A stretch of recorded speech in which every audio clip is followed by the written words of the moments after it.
Hello, good day everyone. This is Ian L. Palacios again for another video. And today, and for this video, it's all about laws and cases, particularly Kadahas y Cabias versus People of the Philippines case, or GR number 247348. So let's get into it.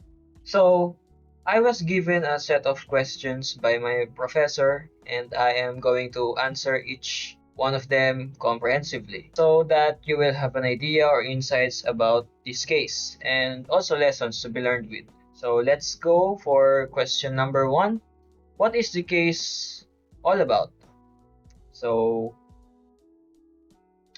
this case is all about online child pornography and how the law protects minors, especially in the digital world. It talks about an adult man who formed an online relationship with a young girl and later convinced her to send nude photos of herself.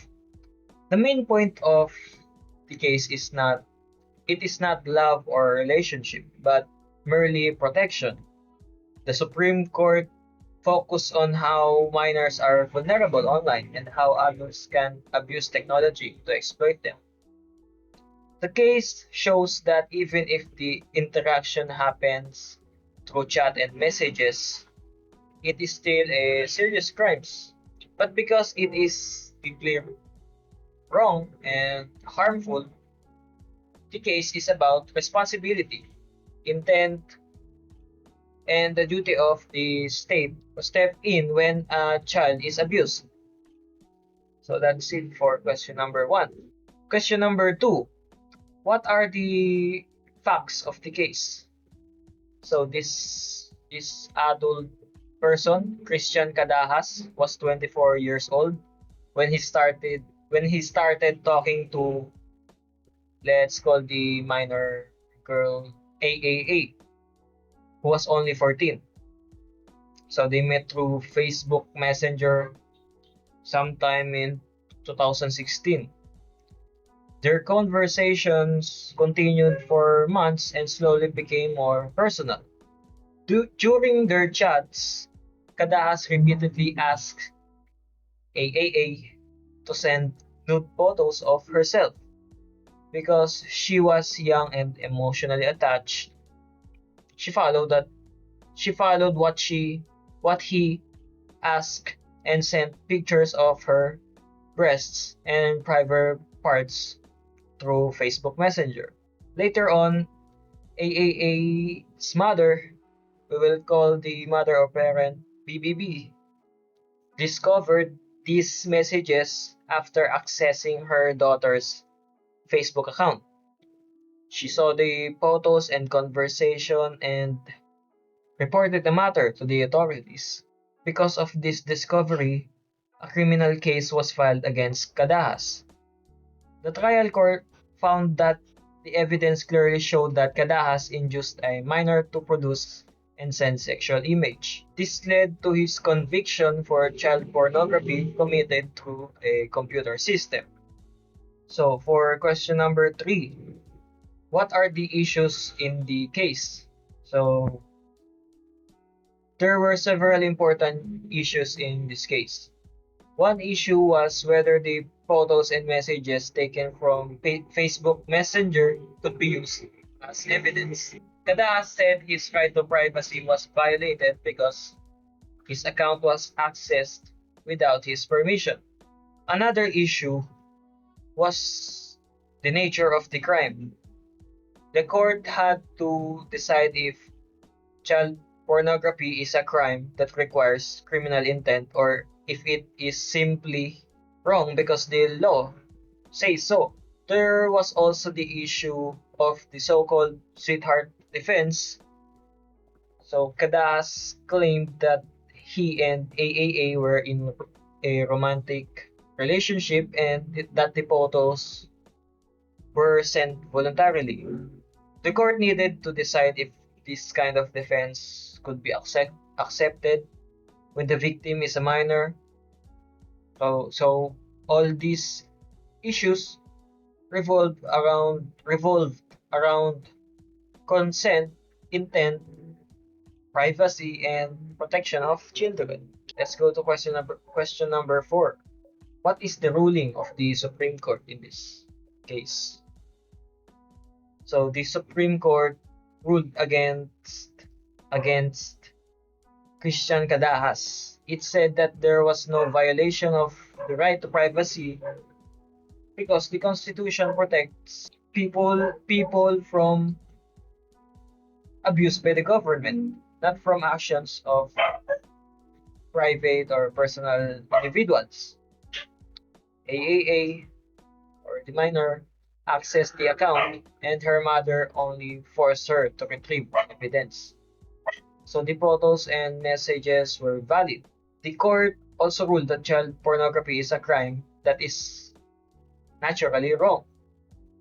Because of this, criminal intent must be proven, and in this case, the messages clearly show that Kadahas intentionally persuaded the minor to send the nude photos. So the Supreme Court also rejected the sweetheart defense of him.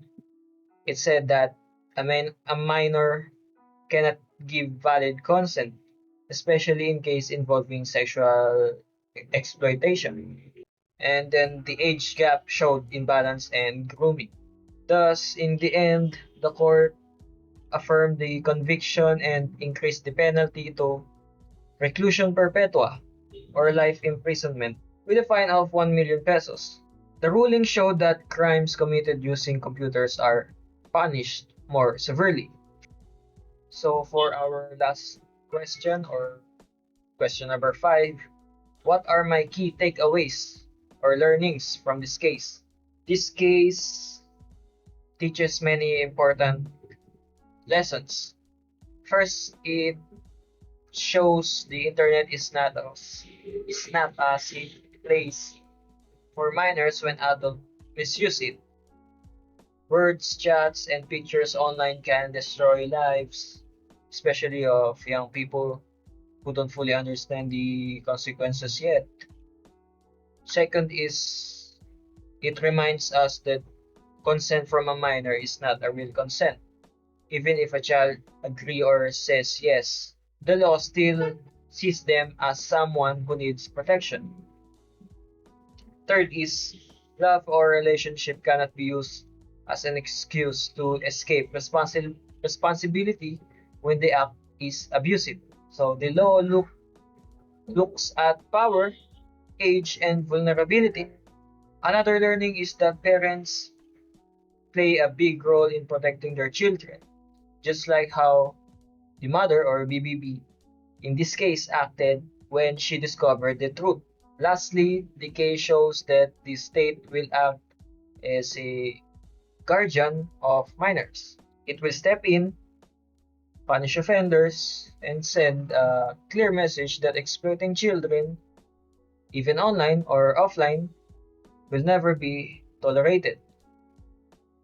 This case feels heavy, but it is important because it reminds everyone to be careful, responsible, and humane even in the digital age. So that's my answers for the 5 questions. Closing remarks or final speech. I will have my final speech for this video. Laws are something we need to obey, to control, and maintain a society. It's essential for a civilized society. And why though?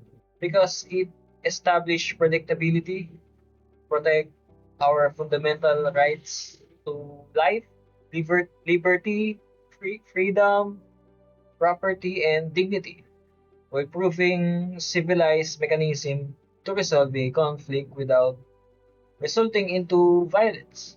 It is our foundation to protect the vulnerable from exploitation and to maintain peace.